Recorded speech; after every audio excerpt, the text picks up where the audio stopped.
IPL 2025 play ఆఫ్స్లో eliminator మ్యాచ్కి రంగం సిద్ధమైంది. ఈ రోజు ములాన్పూర్ వేదికగా ముంబై ఇండియన్స్ మరియు గుజరాత్ టైటన్స్ ఈ రెండు జట్లు ఎలిమినేటర్ మ్యాచ్లో తలపడబోతున్నాయి. ఈ మ్యాచ్ అయితే పేరుకి తగ్గట్టే ఒక టీంని ఎలిమినేట్ చేస్తుంది. అంటే ఎలిమినేటర్లు ఎవరైతే ఓడిపోతారో వాళ్ళ ఇంటికి వెళ్ళిపోతారు. అదే మ్యాచ్లో గెలిచిన టీం క్వాలిఫైర్ 2కి వెళ్తుంది. విచ్ మీన్స్ సండే రోజు పీబీకేఎస్ టీంతో క్వాలిఫైర్ 2 ఆడతారు అండ్ అక్కడ గెలిస్తే ఫైనల్కి వెళ్తారు. ఎలిమినేటర్ మ్యాచ్ నుండి ఫైనల్కి వెళ్ళి కప్ కొట్టడం అంటే చాలా కష్టమైన విషయం. గతంలో అలాంటిది కేవలం ఒక్కసారి మాత్రమే జరిగింది.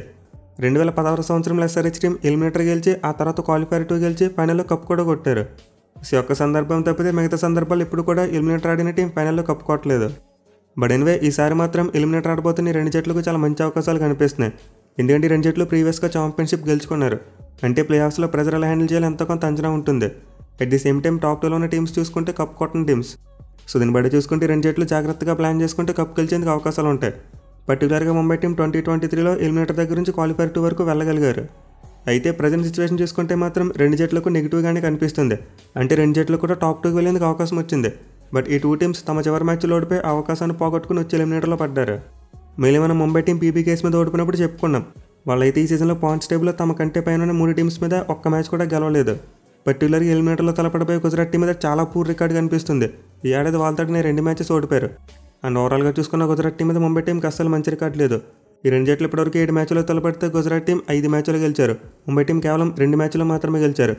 ఎస్పెషల్లీ రెండు జట్లు చివరిగా తలపడి 5 మ్యాచ్లో 4 మ్యాచ్లు గుజరాత్ వాళ్ళే గెలిచేశారు. ఒక్క మ్యాచ్ ముంబై టీం గెలిచింది. డెఫినెట్లీ స్టాట్స్ బట్టి చూసుకుంటే గుజరాత్ టీంకు ముంబై టీం అద్భుతమైన రికార్డు ఉంది. పైగా ఈ సీజన్లో గుజరాత్ టీం ముంబై టీంకి బ్రేక్ వేయడం చూసాం. వరుసగా 6 మ్యాచ్లు గెలిచిన తర్వాత 7వ మ్యాచ్లో ముంబై టీంను గుజరాత్ వాళ్ళే డిఫీట్ చేశారు. దీంతో ఖచ్చితంగా పాస్ట్ రికార్డ్స్ వల్ల వచ్చే సైకలాజికల్ అడ్వాంటేజ్ గుజరాత్ టీంకే ఉంటుంది. బట్ ఎనివే ముంబై టీంని తక్కువ అంచనా వేయలేం. వాళ్ళు 5 టైమ్ ఛాంపియన్స్. వాళ్ళు ఎప్పుడైనా సరే కంబ్యాక్ చేయగలరు అండ్ మ్యాచ్లు గెలవగలరు. మెయిన్లీ గుజరాత్ టీం ఈ ప్లే ఆఫ్స్లోకి చాలా పూర్ ఫామ్తో వస్తున్నారు. దీంతో ముంబై టీం అడ్వాంటేజ్ తీసుకుని తమ రికార్డ్ని బెటర్ చేసుకునేందుకు అవకాశాలు ఉంటాయి. ఖచ్చితంగా మనం అయితే ఈ మ్యాచ్లో రెండు జట్ల మధ్య ఒక మంచి హెవీ కాంపిటీషన్ అయితే చూడొచ్చు. ఇక మ్యాచ్ ఆడిపోయి ములాన్పూర్ స్టేడియం యొక్క పిచ్ రిపోర్ట్ విషయానికి వస్తే నిన్నే చెప్పుకున్నాం. క్వాలిఫైర్ ప్రివ్యూ అప్పుడు చెప్పుకున్నాం. ఈ గ్రౌండ్లోని పిచ్ అయితే చాలా వరకు అన్ప్రెడిక్టబుల్గా ఉంటుందని చెప్పి. అనుకున్నట్టు క్వాలిఫైర్ 1లో భారీ స్కోర్లు రాలేదు. ములాన్పూర్ వికెట్ మరోసారి బౌలర్స్కి అనుకూలించింది. పర్టికులర్గా పేస్ బౌలర్స్గా మంచి పేస్ అండ్ బౌన్స్ లభించడం చూసాం. ఖచ్చితంగా ఈ ములాన్పూర్ వికెట్ అయితే out and out batting friendly wicket అయితే కాదు. బట్ ఎనివే ఈ మ్యాచ్ కోసం ఒక ఫ్రెష్ వికెట్ వాడబోతున్నారంట. విచ్ మీన్స్ క్వాలిఫైర్ 1కి యూజ్ చేసిన పిచ్ కాకుండా వేరే పిచ్ని వాడబోతున్నారు. దీంతో ఈ మ్యాచ్లో అయితే పిచ్ నుండి డిఫరెంట్ బిహేవియర్ ఎక్స్పెక్ట్ చేయవచ్చు. అంటే బ్యాటింగ్ అనుకూలిస్తుంది, లేకపోతే మరోసారి పేస్ బౌలర్స్కి ఫ్రెండ్లీగా ఉండొచ్చు. బట్ ఎనివే మ్యాచ్ యూజ్ చేయబోయే పిచ్ అయితే ఖచ్చితంగా స్టేడియంకి మిడిల్లో ఉండదు. అంటే గ్రౌండ్కి మధ్యలో ఉండదు. ఖచ్చితంగా ఏదో ఒక సైడ్కి ఉండే వికెట్ని వాడతారు. దీనివల్ల బౌండరీ డైమెన్షన్స్ కొంతవరకు డిఫరెంట్గా ఉంటాయి. అంటే ఒక సైడ్ చిన్నగా ఉంటుంది, ఒక సైడ్ పెద్దగా ఉండొచ్చు. మోస్ట్లీ మ్యాచ్ కోసం అయితే మరోసారి మనం ఒక అన్ప్రెడిక్టబుల్ వికెట్ని ఎక్స్పెక్ట్ చేయొచ్చు. ఇక ఈ గ్రౌండ్ యొక్క స్టాట్స్ విషయానికి వస్తే ఇప్పటివరకు మొత్తం 10 ఐపీఎల్ మ్యాచెస్ జరిగాయి. అండ్ ఈ 10 మ్యాచ్లో ఫస్ట్ బ్యాటింగ్ చేసిన టీం 5 మ్యాచ్లు గెలిస్తే చేస్ చేసిన టీమ్స్ 5 మ్యాచ్లు గెలిచాయి. అలాగే గ్రౌండ్లో ఫస్ట్ ఇన్నింగ్స్ యావరేజ్ స్కోర్ చూసుకుంటే 163 రన్స్గానే ఉంది. క్లియర్లీ నిన్నటి మ్యాచ్ తర్వాత యావరేజ్ స్కోర్ తగ్గిపోయింది. అండ్ ఆల్సో టాస్ ఫ్యాక్టర్ కూడా డెడ్ ఈక్వల్ అయిపోయింది. అంటే ఫస్ట్ బ్యాటింగ్ చేసిన టీమ్స్, సెకండ్ బ్యాటింగ్ చేసిన టీమ్స్ రెండు కూడా ఈక్వల్ నెంబర్ ఆఫ్ మ్యాచెస్ గెలిచాయి. సీజన్లో అయితే ఈ గ్రౌండ్ చూసుకుంటే కొంతవరకు న్యూట్రల్గానే కనిపిస్తుంది. ఫస్ట్ బ్యాటింగ్ చేసినప్పుడు గెలిచారు, అలాగే సెకండ్ చేసింగ్ చేసినప్పుడు కూడా గెలిచారు. మెయిన్లీ వెరైటీ రిజల్ట్స్ చూసాం. ఒక మ్యాచ్లోనేమో పీబీకేఎస్ టీం సిఎస్కే మీద భారీ స్కోర్ కొట్టినప్పటికీ దాన్ని డిఫెండ్ చేసుకోవడానికి కొంచెం కష్టపడ్డారు. వేరే కేకేఆర్కి అగైనెస్ట్గా 111 కొట్టినప్పటికీ దాన్ని డిఫెండ్ చేసుకున్నారు. క్లియర్లీ ఈ గ్రౌండ్ అయితే చాలా అన్ప్రెడిక్టబుల్గా కనిపిస్తుంది. దీనివల్ల పిచ్ రిపోర్ట్ చెప్పడం కూడా కష్టంగా ఉంది.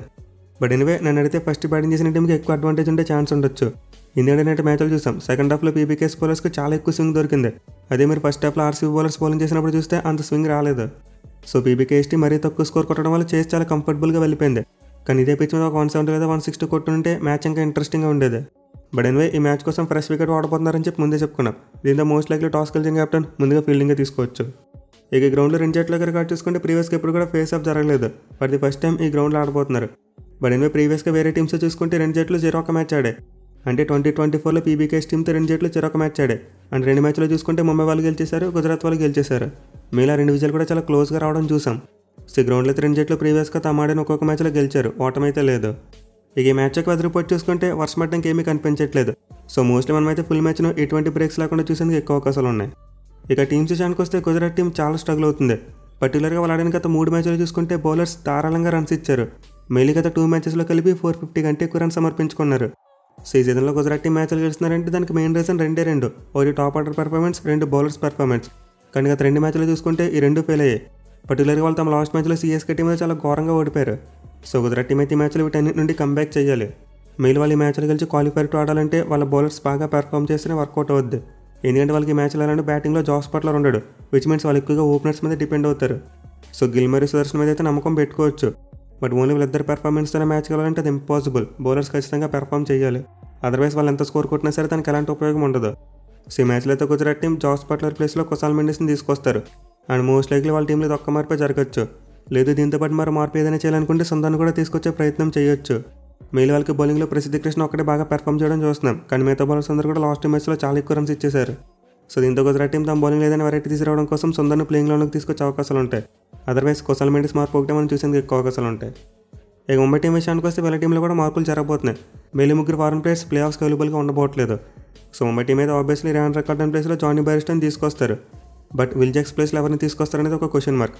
వాళ్ళ దగ్గర పివాన్ జాకబ్స్ ఉన్నాడు, అలాగే చరిత్ అసలంగా ఉన్నాడు. దీంతో ఇద్దరు ఎవరు నడించాలని ఒక క్వశ్చన్ మార్క్ ఉంటుంది. బట్ ఎక్స్పీరియన్స్ వైజ్ చూసుకుంటే అసలంగా చాలా మంచి ఆప్షన్ అవుతాడు, పైగా అతను ఆఫ్ స్పిన్ కూడా వేస్తాడు.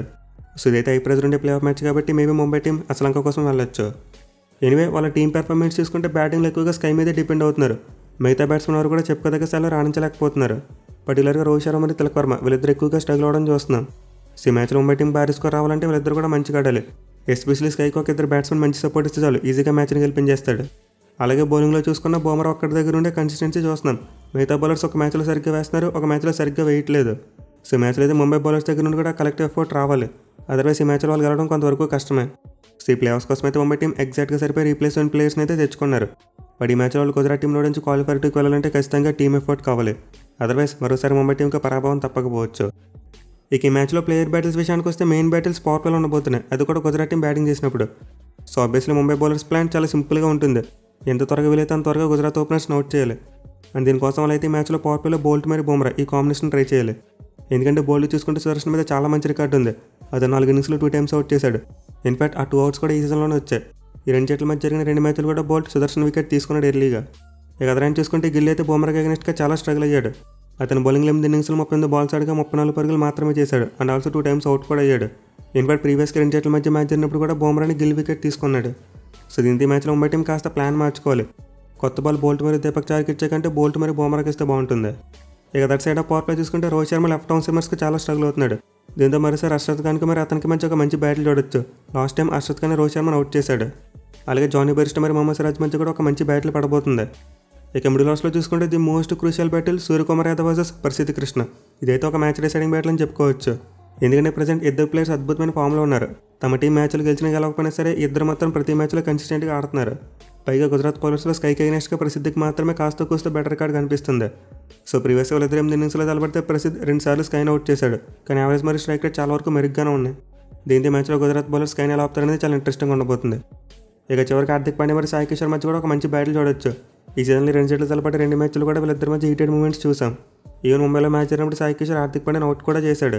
సో దీంతో మరోసారి ఇద్దరు ప్లేయర్స్ మధ్య ఒక మంచి ఫైరీ బ్యాటిల్ అయితే మనం ఎక్స్పెక్ట్ చేయవచ్చు.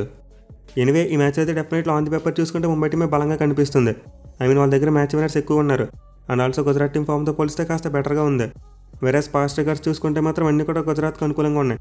పర్టికులర్గా హార్దిక్ పాండ్యా ముంబై టీం కెప్టెన్గా అయిన తర్వాత గుజరాత్ టీం మీద ఒక్క మ్యాచ్ కూడా గెలవలేకపోయాడు. ఎనివే ఈ మ్యాచ్లో అయితే గుజరాత్ టీం బ్యాటింగ్ చేసినప్పుడు పవర్ ప్లే చాలా కీలకంగా మారబోతుంది. అంటే ముంబై టీం పవర్ ప్లేలో గుజరాత్ ఓపెనర్స్ తొందరగా అవుట్ చేస్తే మాక్సిమం మ్యాచ్ గెలిచేయచ్చు. అదర్వైజ్ ఈ మ్యాచ్లో మరోసారి గుజరాత్ టీం ముంబై టీంని డామినేట్ చేసేందుకు అవకాశాలు ఉంటాయి. మరి మీరు 2 జట్లు ఏ టీం గెలుస్తుంది అనుకుంటున్నారు కింద కామెంట్ చేయండి. Thank you for watching. Have a nice day.